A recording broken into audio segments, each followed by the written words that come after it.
All right, in section 4.5, we're going to talk about the dimension of vector spaces.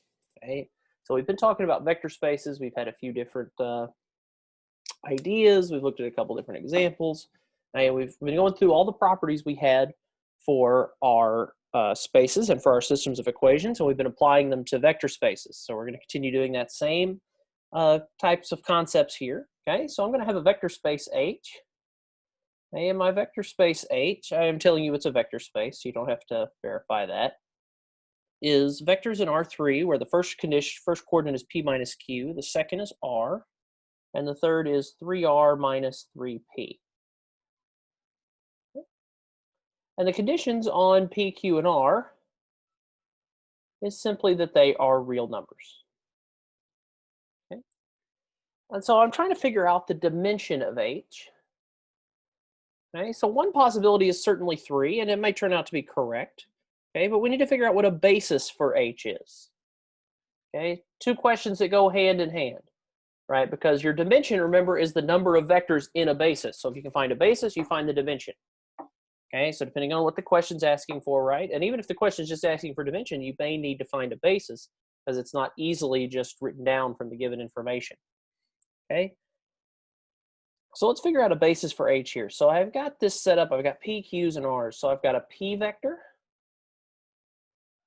Okay, leave space for it. I'm going to have a Q vector.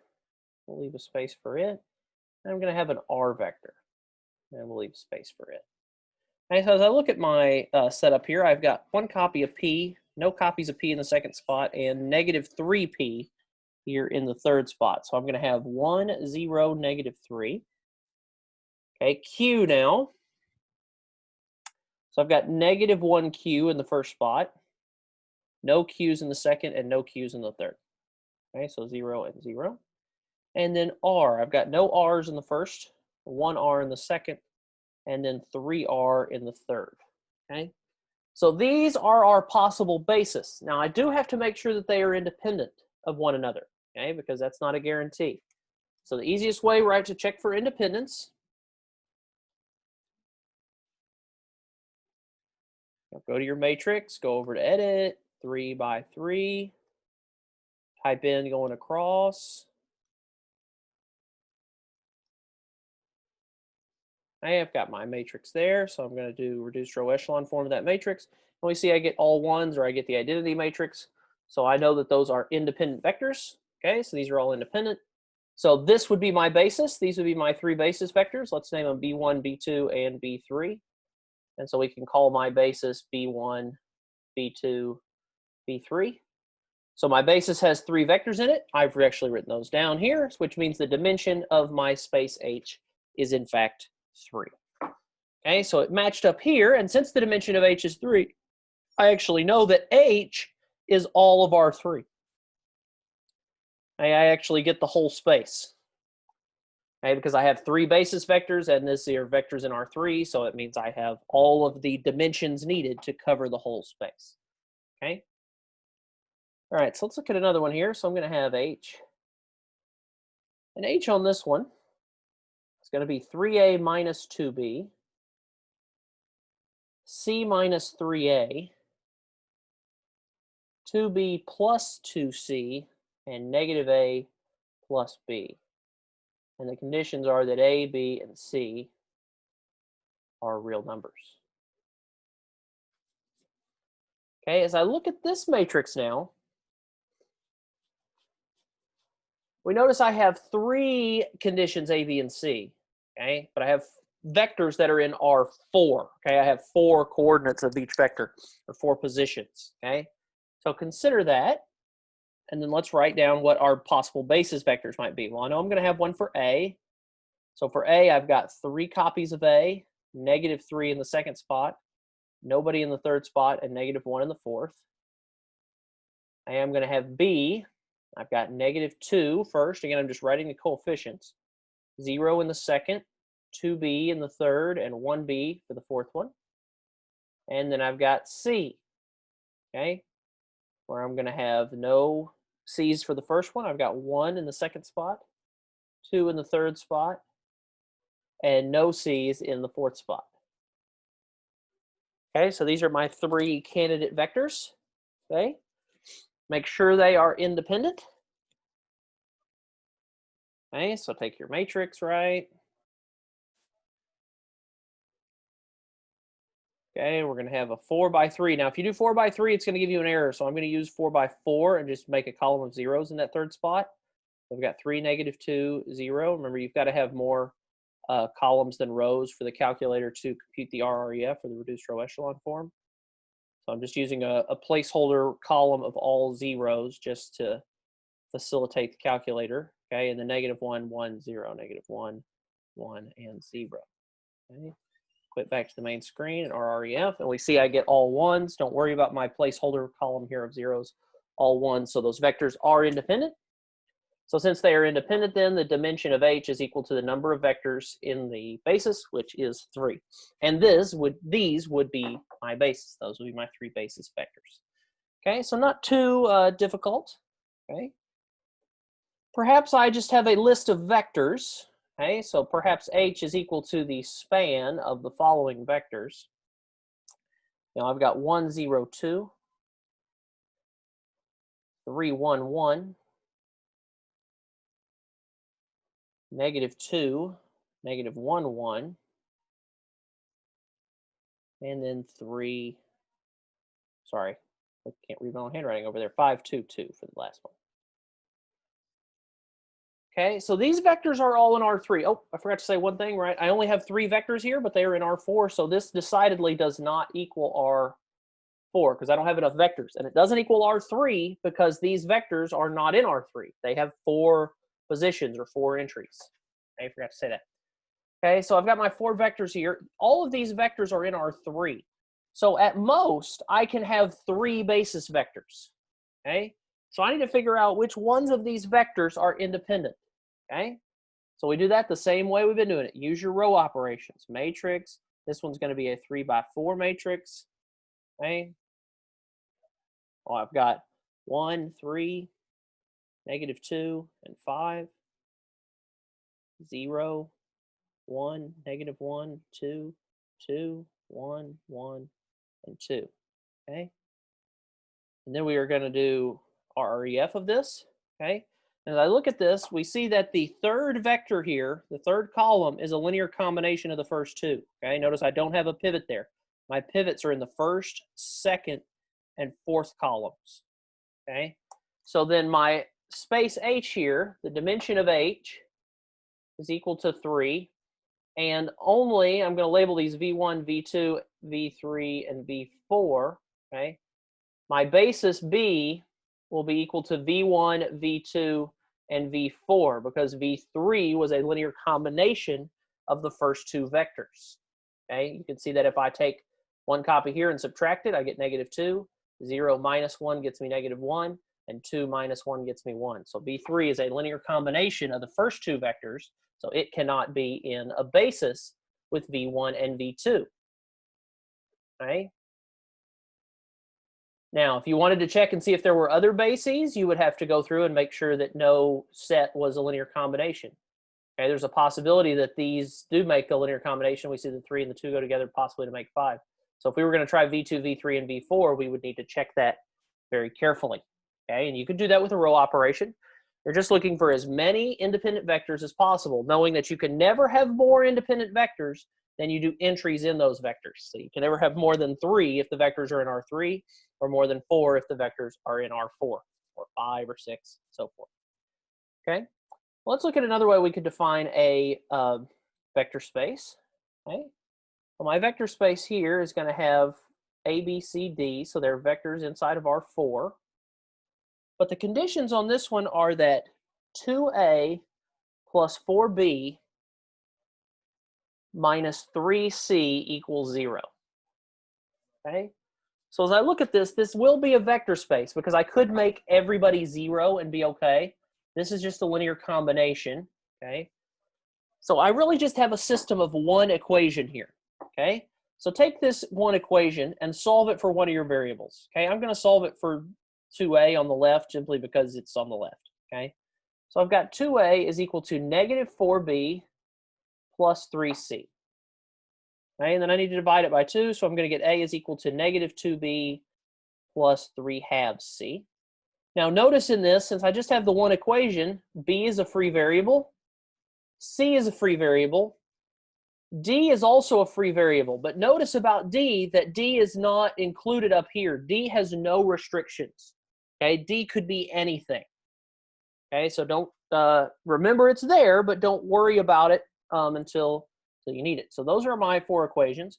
So I can write my basis vectors then based on these equations. So I'm going to have one for b. Okay, I've got -2 in that first spot, 1, 0, and 0. I'm going to have c then. C has 3/2 in that first spot, 0, 1, and 0. And then I'm going to have D. D has zeros everywhere but that last position. Okay. So there's my 3 vectors. So notice that they are also the result of equaling 0 here. So there's a correspondence to a null space. Okay, we're looking at the null space of this system or this matrix. Okay, these 3 vectors will make up this H. Okay, they form a basis for H. You've got to make sure you get that D vector stuck on here because it is a free variable. It just doesn't influence the other 3 choices. Okay, so that's the one that gets commonly left off there. And so then the dimension of H, since I've got 3 basis vectors, would be 3. Okay. All right, so we know a good bit about dimension. It's not too difficult a concept for us. So let's apply that to what we know about column spaces and row spaces and things like that. So I'm going to have a matrix A this time. And my matrix A looks like the following. 1, 0, 0, 0. -6, 1, 0, 0. It's the second column. Third column is 9, 2, 0, 0. It's a 9, not an A. Fourth column is 0, -4, 5, and 0. And then my fifth column is going to be -2, 5, 1, and 0. Okay, so as I look at this matrix, I can already identify the pivots. Okay, notice I already have this triangular-like shape. It's not truly triangular because of the nature of the diagonal here, but it's similar to a triangular. I can identify the pivots, right? I have a pivot here, the first column, pivot in the second column, no pivot in the third column, but then this is a pivot in the fourth column. Okay, and if I really needed to, I could row reduce this. Okay, but depending on what I'm asked for, maybe I don't need to. Okay. So where my pivots are will tell me about the column space. So the dimension of the column space is going to be equal to those pivots because those are my independent columns. Okay. These 2 columns are not independent because there's some relationship that is keeping them from being pivots. Okay. Remember that the dimension of the column space is also called the rank. Okay. The other thing we talked about here, and I want to talk about before I talk null space, is the row space. Okay, so the row space, you're just looking for your independent rows. Okay, so you're just counting the pivots. In that case, 3. Okay, so notice that the row space and the column space are equal. Okay, the dimension is, I should say. The row space and column space themselves are not equal, but their dimensions are. Okay, because the vectors in the column space are in R4 in this matrix, while the vectors in the row space are in R5. Okay, but they do have the same dimension. Now, the other thing to notice is when I'm talking about the rows, that's going to be the same thing as just looking at the transpose. So I can flip that to the transpose and get the same result, okay? Because what will the transpose do? It will turn the columns into the rows, or the rows into the columns, okay? So we have that. Then we also have our rank theorem, right? Our rank theorem, theorem 14, or whatever theorem it was in the other chapter. I'm not sure it's 14. I'm not sure why I said 14. But our rank theorem, right, says that the rank of A plus the dimension of the column space, not the column space, the null space of A is equal to the dimensions of the matrix, right, the number of columns in the matrix. So if I have n columns in the matrix, in this case 5,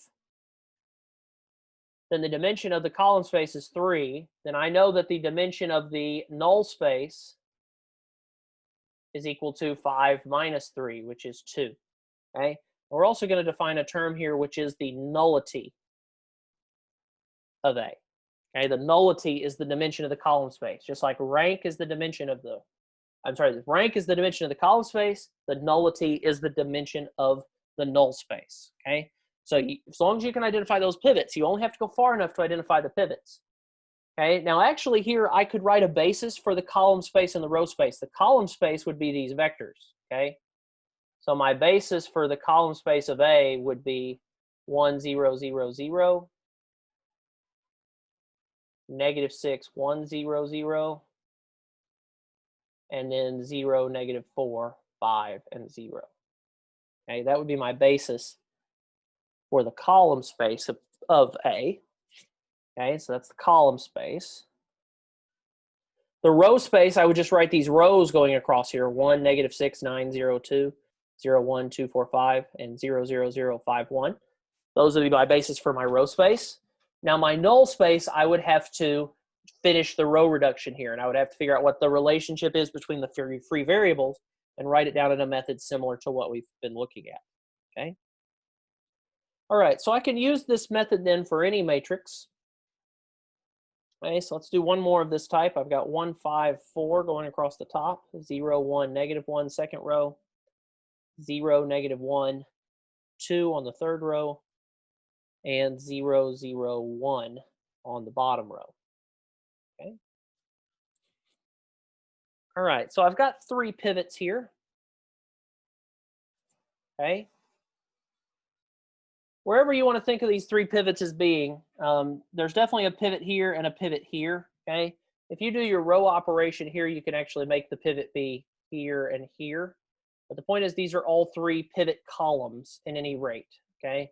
So I've got 3 pivot columns. That means the rank of A is equal to 3. The rank of A transpose is also equal to 3. Right? And the nullity of A, then since I don't have any columns left, the nullity of A is just 0. So I have 3 infinite columns, means I have no free variables. So my null space has only the 0 vector. Okay? So the null space of A, I can actually write as being just the 0 vector. Okay, remember this is the 0 vector, not to be confused with a rank of 0 or a nullity of 0. Okay. All right, so given some limited information, I can make some observations. Say I have a 6 by 8 matrix with rank 2. So I have a 6 by 8 matrix with rank 2. I know by the rank theorem that the null space of A then would be the number of columns, 8, minus 2, which is equal to 6. Okay. And the column space of A, we said was, I need to say the dimension, not just the null space. The dimension of the null space is going to be 8 minus 2. Okay, I could also look at the dimension of the column space of A transpose. That would be the same thing as the row space. And we said that's going to be equal to the rank. So we just keep that equal to 2 here. Okay, so we get all those things for free. Now, if it asks you how many free variables the matrix A has, well, it has the same number of free variables as it does dimensions in the null space. There'll be 6 free variables. Okay, how many pivot columns? Well, that's going to correspond to the rank too. Okay, we can use all our vocabulary with the same types of setups. Okay, so 4 by 3 matrix now.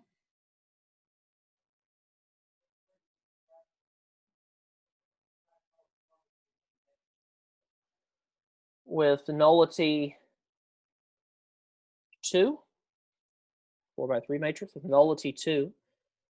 Okay, so remember that the rank and the nullity have to add up to the number of columns. So the rank of A should be equal to 3 minus 2. So the rank of A is 1. So I just have 1 independent column. Okay, and similarly, I could find the other properties here, right? The dimension of the row space would be 1. Dimension of A transpose would be 1. I get all those things together. Okay. Now you do have to be a bit careful.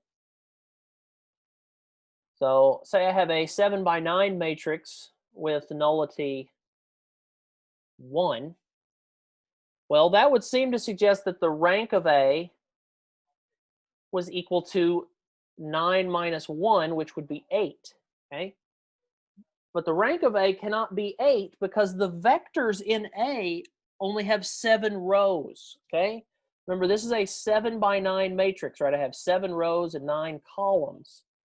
Okay. One of them is free, so that would say that I have a rank of 8, but I can't have a rank of 8. Okay? So this is actually an impossible setup. Okay? Because I can only have at most a rank of 7, which would make the nullity 2. Okay? So I cannot have this type of setup where if I do n minus the nullity and get a higher number than I have rows, that's impossible. That's a typo, or it may ask you to show why that cannot be the case. Okay? Because the number of the dimension of the column space or the rank cannot be higher than the number of rows. You cannot have more pivots than you do rows to put them in. Okay, so keep that in mind as you're looking at these types of questions. Okay, so you can go either direction, right? I can have a 4 by 3 matrix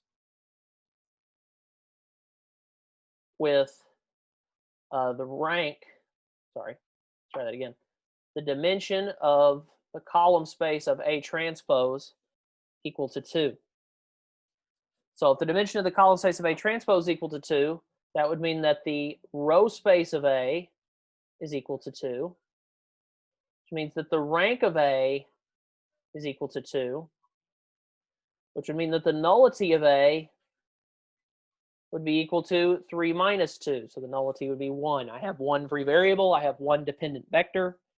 All these things relate to each other and stack on top of each other. Okay? Now we also have our newest vector spaces, right? We have our polynomials, okay, to think about. So if I think about the polynomials, okay, I have a set of polynomials here, 1, 2t, minus 2 plus 4t squared, and negative 12t plus 8t cubed. Right? So I have this set of polynomials. Now the question is, are they a basis? Okay, so remember our standard basis. So this is a subset of P3. Okay, P3, remember, corresponds to vectors in R4. Okay, now my standard basis E for P3 would be 1t, t squared, and t cubed. That's my standard basis. We know that works. Okay, but here's my vectors I'm looking at. So I want to know if they're independent. I want to know maybe if they're a basis. Okay, so I'm going to take my vectors here in my set B, and I'm going to call this B star, okay, as I did in a previous chapter, and I'm going to write these as vectors in R4 because that's how we're familiar with that structure. Okay, we know what those vectors look like. We know what that representation is. So I've got 1, 0, 0, 0, 0, 2, 0, 0. My third vector then is going to be negative 2, 0, 4, and 0. And my fourth vector is going to be 0, negative 12, 0, and 8. Okay? So my question is, are those vectors independent? Right? Well, actually, even without doing any calculator or row operations, imagine this looks like a matrix instead of as the vectors as I wrote them. I have a pivot, a pivot, a pivot, and a pivot. I have 4 pivots, so yes, this basis does work for R4, okay? If I change them to the span, okay? But just the vectors are not R4, but the span of them is R4. So I can treat these then as a basis. So B is a basis for P3. So B is a basis for P3. Okay, so we're making progress. We're getting some good information here. So I've got a basis. I know the dimension of P3 is 4. Okay, so let's consider then if I have a vector, call this vector x, negative 6 minus 8t squared minus 8t cubed. Okay.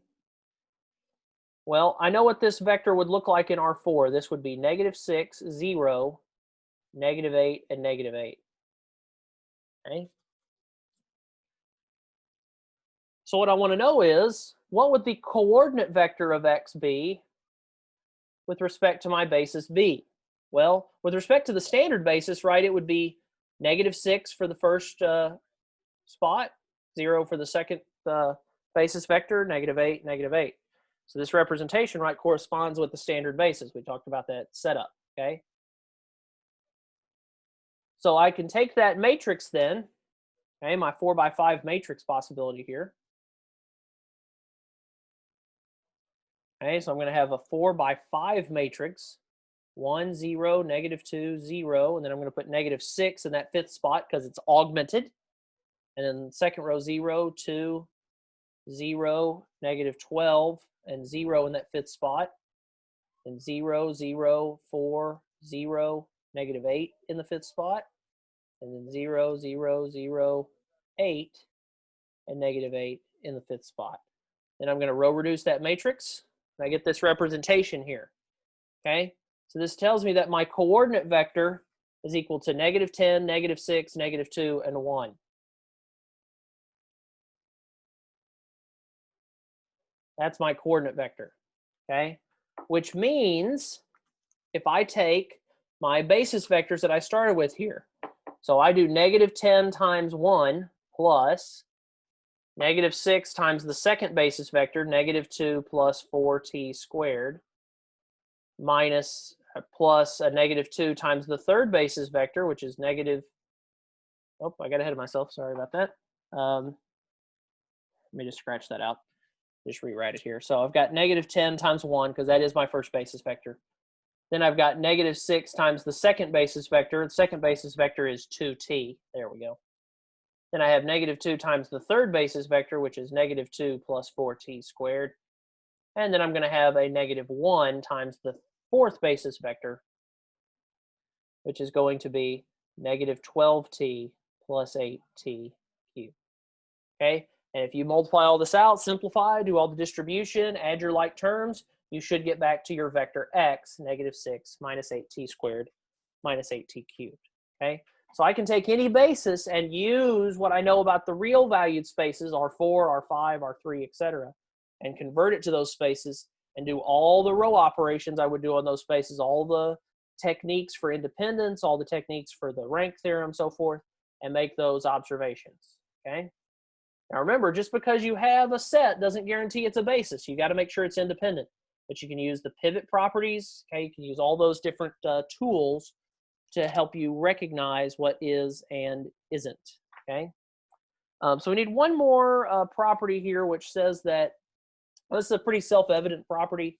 It's nothing too complicated. So if I have H is a subspace of vector space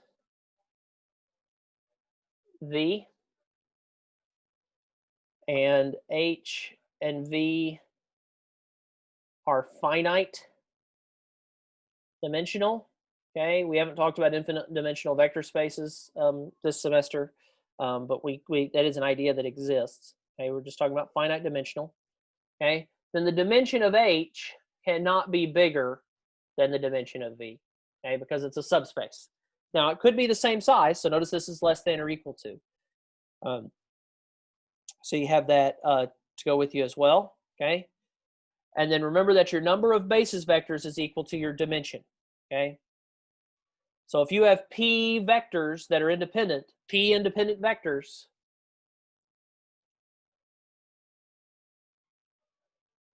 so P independent vectors for P dimensional spaces, so P independent vectors for P dimensional spaces, okay, then the vectors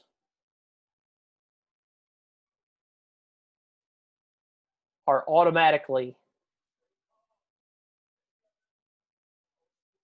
a basis. Okay, we've been using that idea implicitly as we've been going here, but we want to write it down specifically in this case. Okay, all right, so that finishes our section 4.5. Doesn't finish chapter 4 just yet. We have one more section in chapter 4, and that is 4.6. Okay, 4.6 is our last section. That deals with some change of basis things. We've already dealt a little bit with them. We deal with it a little bit more in 4.6. Okay, and I'll see you there for that video. Again, please be in touch if there's any assistance I can offer.